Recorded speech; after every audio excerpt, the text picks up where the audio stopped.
My loving students and my respected followers, today I am here with a small story in Bengali. You are seeing here, isn't it?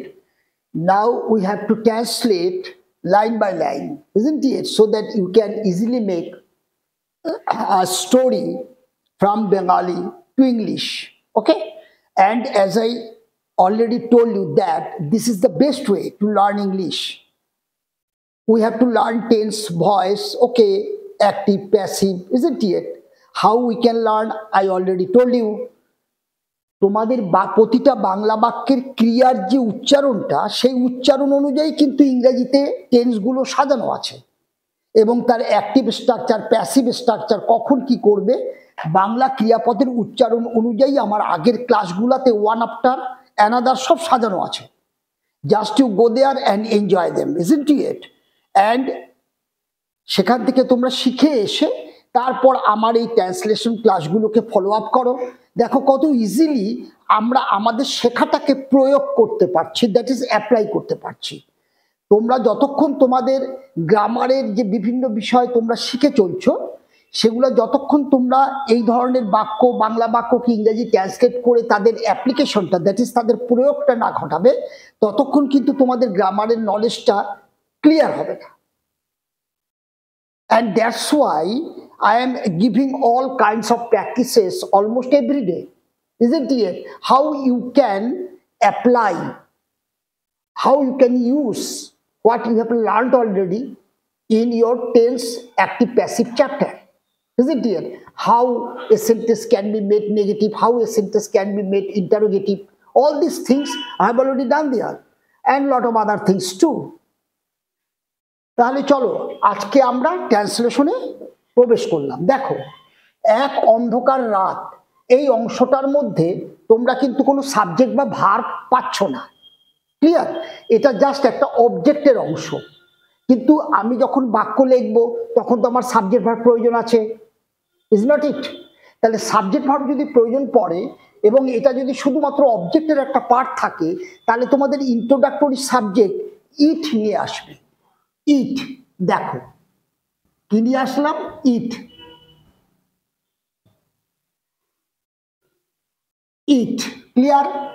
এবার দেখো আমরা এখানে is লিখবো না ওয়াজ লিখবো সেটা ডিপেন্ড করবে তোমার বাক্যের যে অন্যান্য সেন্টেন্সগুলোর ভার্বের স্ট্রাকচারটা। দেখো এখানে দেখো লেখা আছে এক অন্ধ লোক রাস্তা ধরে যাচ্ছিল, এটা আমার পাস্ট কন্টিনিউয়াস অ্যাক্টিভ ফর্মে আছে, পাস্ট কন্টিনিউয়াস, অতীতকালে কোনো কাজ হচ্ছিল, ক্লিয়ার? তার মানে এটাও আমার পাস্ট টেন্সেই লিখতে হবে। তার মানে আমি কি লিখবো? ইহা ছিল, ইট ওয়াজ, ক্লিয়ার? ইহা ছিল একটা অন্ধকার রাত, এ ডার্ক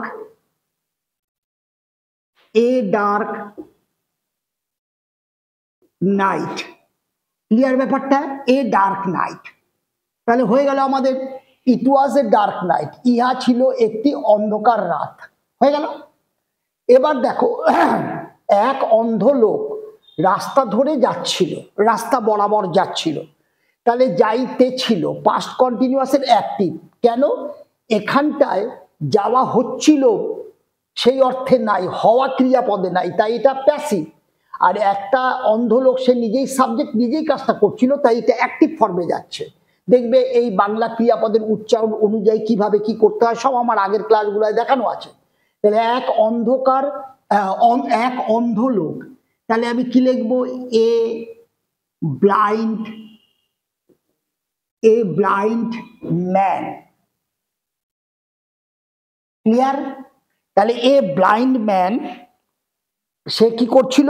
সে অন্ধকার রাস্তা দিয়ে যাচ্ছিল।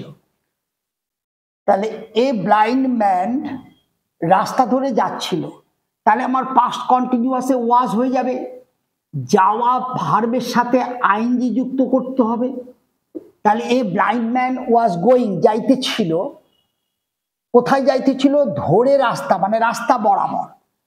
আমরা বরাবর কি জানি? Along the road, along the road, full stop, clear? তাহলে দেখো আমরা যে প্রিপোজিশনের যে একটা গ্রাফিক্যাল যে একটা ক্লাস আমরা করিয়েছিলাম গ্রাফিক্যাল রিপ্রেজেন্টেশন, সেখানে along, between, towards, on, over, into প্রিপোজিশনগুলো কখন বসে সেগুলো আমরা উচ্চারণ অনুযায়ী বাংলা শব্দের কোন উচ্চারণে কোন প্রিপোজিশন সেগুলো আমরা ওখানে দেখিয়েছি, আমার আগের ক্লাসগুলো ফলো করবে, ঠিক আছে। তাহলে অ্যালং মানে ধরে, বরাবর, তার মানে অন্ধ লোকটি যাচ্ছিল রাস্তা ধরে বা রাস্তা বরাবর যাচ্ছিল, ভালো কথা। এবার দেখো তার হাতে একটি ল্যাম্প ছিল, তাহলে তার হাতে ছিল একটি ল্যাম্প, তাহলে তার ছিল একটি ল্যাম্প, তাহলে আমরা কি লিখবো, তার ছিল, হি হ্যাড। তাহলে আমরা যখন সাবজেক্টের কোনো কিছু থাকে তখন আমরা হি অর শি হ্যাজ অথবা আই হ্যাভ বলি, আর পাস্ট টেন্সে হ্যাড বলি। তার ছিল, হি হ্যাড, কি ছিল, তার ছিল একটি ল্যাম্প, তাহলে হি হ্যাড এ ল্যাম্প। তাহলে তার ছিল একটি ল্যাম্প, কোথায়, ঘাড়ে না মাথায়, বলছে হাতে, তার মানে আমরা বলবো ইন হিজ হ্যাড, তার হাতে ছিল, ক্লিয়ার। তাহলে he had a lamp in his hand, তার হাতে একটা আলো ছিল, ল্যাম্প ছিল। তারপরে দেখো তাকে দেখে দুটি লোক হাসলো, এই যে শব্দটা দেখো, দেখে, তার মানে দেখিয়া, ঠিক আছে। এটাকে আমরা বাংলায় বলি অসমাপিকা ক্রিয়া, অর্থাৎ ক্রিয়ার কাজ সম্পন্ন হয় নাই, অসমাপিকা ক্রিয়া।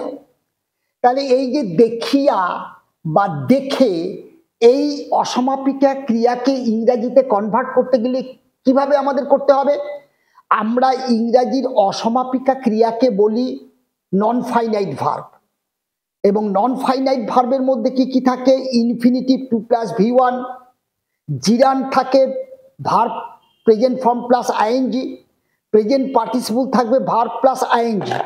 আমরা এখানটায় প্রেজেন্ট পার্টিসিপলকে ব্যবহার করব, অর্থাৎ ভার্বের প্রেজেন্ট ফর্মের সাথে আইএনজি যোগ করে যখনই তুমি ভার্বটাকে লিখবে তখনই তোমার দেখিয়া বা দেখে উচ্চারণ বিশিষ্ট বাংলা শব্দের ইংরেজি পার্ট কমপ্লিট হয়ে যাবে। তাহলে দেখিয়া, তার মানে আমি কি লিখি, সি মানে দেখা, তার সাথে আইএনজি করে দাও, তাহলে মূল প্রেজেন্ট ভার্বের সাথে আইএনজি, দেখিয়া, এটাকে বলে প্রেজেন্ট পার্টিসিপল। তাহলে সিং, দেখিয়া, কাকে দেখিয়া, তাকে, তাহলে সিং হিম, তাকে দেখিয়া দুটি লোক হাসলো, তাহলে টু মেন, দুটি লোক, টু মেন হাসলো।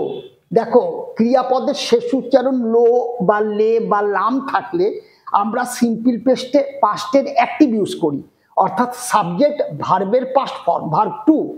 তাহলে টু মেন লাফড, হাসলো, কার দিকে আসলো, অ্যাট হিম।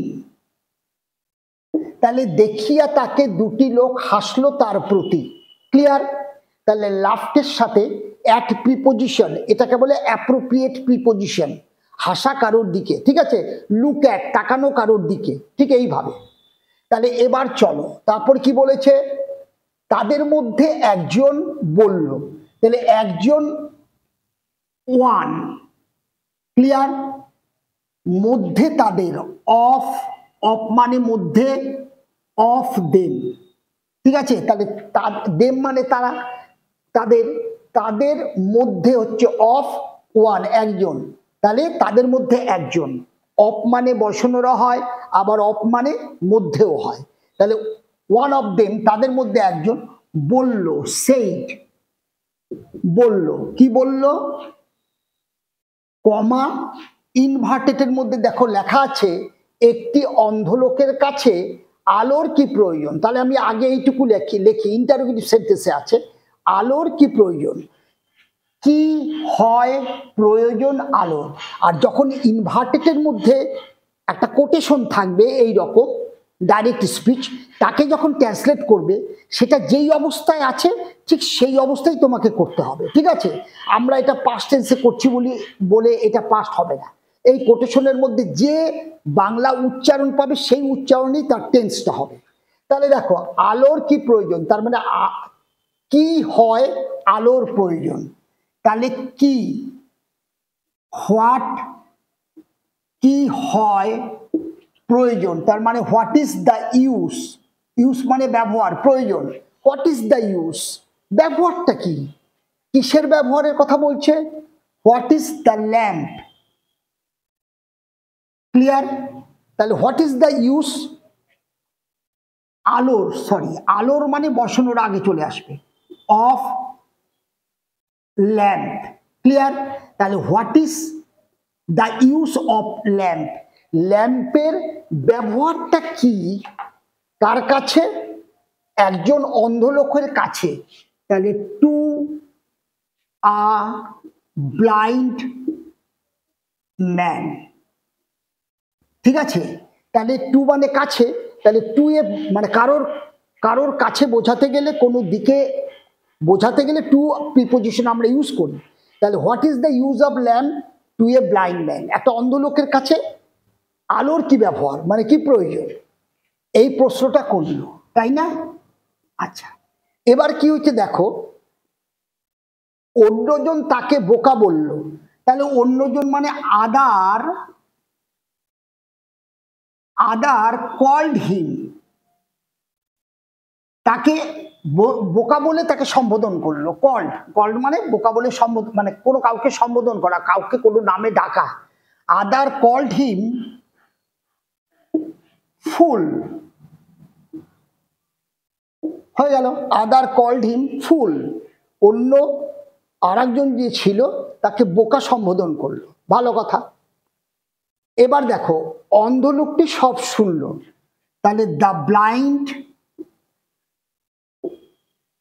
ব্লাইন্ড ম্যান সব শুনলো, তাহলে দ্য ব্লাইন্ড ম্যান এটা সাবজেক্ট, সে নিজেই শুনলো, ক্রিয়াপদের শেষ উচ্চারণ লেলো লাম থাকলে আমরা সিম্পল পাস্টে লিখবো, অর্থাৎ সাবজেক্ট ভার্বের পাস্ট ফর্ম V2, তাহলে দ্য ব্লাইন্ড ম্যান শুনলো, হার্ড, হিয়ার মানে শোনা, তার V2 হচ্ছে ডি যোগ করে দাও হার্ড, তখন প্রোনাউন্সিয়েশনটা কি হবে hard, the blind man hard, অন্ধ লোকটি শুনলো, কি শুনলো, অল দ্য থিং, তার মানে ওরা যা যা বলছিল থিং এর মধ্যে ফেলে দিলাম, the blind man hard all the thing, সবকিছু শুনলো, ক্লিয়ার ব্যাপারটা। এবার আসো নেক্সট দেখো,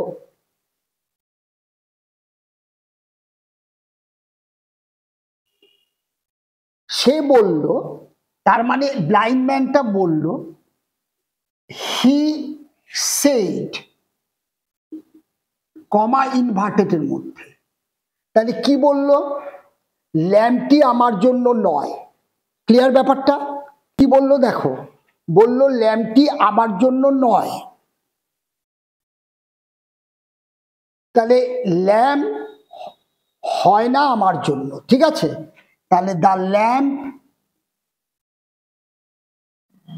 হয় না, তার মানে নট হয়, হেল্পিং ভার্ব ইজ, তারপরে the lamp is not for me, for মানে জন্য, মি মানে আমি বা আমার, তাহলে আমার জন্য নয়, the lamp is not for me, clear ব্যাপারটা।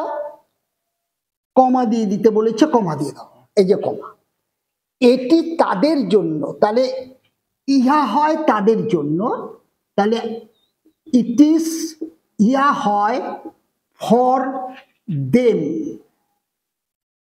এটা হয় তাদের জন্য, ফর দেম, ঠিক আছে। তাহলে ইহা হয় তাদের জন্য যারা অসতর্ক, যারা, এটা হচ্ছে লিঙ্কার রিলেটিভ প্রোনাউন, যারা, হু, যারা হয় অসতর্ক, তাহলে হু আর, ঠিক আছে, দেম প্লুরাল, এই দেম সমান সমান হু, তার মানে প্লুরাল ভার্ব আর হবে, হু ইজ হবে না, তাহলে হু আর, ঠিক আছে, হু আর অসতর্ক, তাহলে অসতর্ক কি লিখি, কেয়ারলেস, ক্লিয়ার। তাহলে যারা অসতর্ক, ঠিক আছে, আর কি বলছে, তারা আমাকে অন্ধকারে লক্ষ্য করবে না। এখানে কমা দিয়ে দাও, দিয়ে লেখো তারা, অর্থাৎ এই যারা অসতর্ক তারা নাকি অন্ধ লোকটিকে লক্ষ্য করবে না। এইদিকে ভার্বটা দেখো, করবে, বেবোবা। যখনই দেখবে বাংলা ক্রিয়ার শেষ উচ্চারণ বে বোতে শেষ হবে, তার মানে সেটা সিম্পল ফিউচারের অ্যাক্টিভ ফর্মে লিখতে হবে। তার মানে শ্যাল অথবা উইল, তারপর V1। তাহলে এখানে যদি লিখি, তাহলে দে উইল নট নোটিশ, তাহলে দেখো তারা লক্ষ্য করবে না, দে উইল নট নোটিশ। কাকে লক্ষ্য করবে না? হিম, তাকে, মানে অন্ধ লোকটিকে। যারা অসতর্কভাবে রাস্তায় হাঁটে তারা সামনে আর একটা লোককে লক্ষ্য নাও করতে পারে। তাহলে দে উইল নট নোটিশ হিম। তাহলে বলে দিল, দেখো তারা আমাকে অন্ধকারে লক্ষ্য করবে না। তাহলে they will not notice me in the dark, অন্ধকারে, ইন দ্য ডার্ক। ক্লিয়ার? তাহলে অন্ধকারে, in the dark, in the ডার্কে তারা আমাকে লক্ষ্য করবে না। তাদের জন্যই নাকি আমি ল্যাম্পটা নিয়ে হাঁটছি, কারণ তারা অ্যাটলিস্ট ল্যাম্পটা দেখবে, দেখলেই বুঝবে এখানে কোনো মানুষ আছে, তখন তারা সতর্কভাবে চলবে, এই অর্থে। তারপরে আসো দেখো, তারপর কি বলছে, ল্যাম্পটি তাদেরকে রাস্তা দেখাবে। তাহলে এখানে আবার কমা দাও, ল্যাম্পটি তাদেরকে রাস্তা দেখাবে, দ্য ল্যাম্প, ঠিক আছে। তাহলে এটাও বেবোবাতে আছে, দেখাবে, তার মানে এটাও ফিউচারে আছে, অ্যাক্টিভ ফর্মে লিখতে হবে। সাবজেক্ট হচ্ছে দ্য ল্যাম্প, সে দেখাবে। তা দেখানো ইংরেজি কি? শো। তাহলে দ্য ল্যাম্প উইল শো, কাদেরকে দেখাবে? তাদেরকে, মানে যারা অসতর্ক। দ্য ল্যাম্প উইল শো, আর আমার হাতের এই ল্যাম্পটি দেখাবে তাদেরকে, the lamp will show them the way, রাস্তাটা দেখাই দিবে। তারা কোন দিক দিয়ে আসবে, যাতে অন্ধ লোকটাকে তারা লক্ষ্য করতে পারে, লক্ষ্য করে কোন দিক দিয়ে যাবে। তাহলে the lamp will show them the way. Clear? তাদেরকে রাস্তা দেখাবে। লোক দুটি লজ্জিত হলো। এইবার এই লোক দুটো লজ্জা পেয়ে গেল, তাই না? তাহলে আমরা কি লিখবো? দ্য টু, ওই যে লোক দুটো, দ্য টু মেন অনুভব করলো, FELT, পাস্ট টেন্স, অনুভব করলো। কি অনুভব করলো?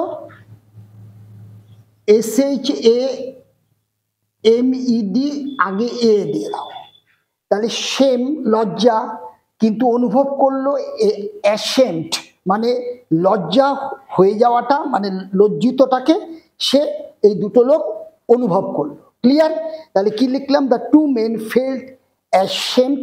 এখানে ভেরি মাচ লিখে দিতে পারো, কোনো প্রবলেম নেই, ঠিক আছে। তাহলে দেখো এইভাবে আমরা কিন্তু এই যে প্রতিটা লাইন ধরে ধরে কি করে ট্রান্সলেট করতে হবে, সেটা আমি তোমাদেরকে মানে হেল্প করছি। যে ভার্বের লাস্ট উচ্চারণ কি, বাংলা ক্রিয়াপদটার লাস্ট উচ্চারণ, তার সেই অনুযায়ী কি টেন্সটা হবে, অ্যাক্টিভ হবে না প্যাসিভ হবে, নাবাচক থাকলে কিভাবে করবে, প্রশ্নবোধক থাকলে কিভাবে করবে।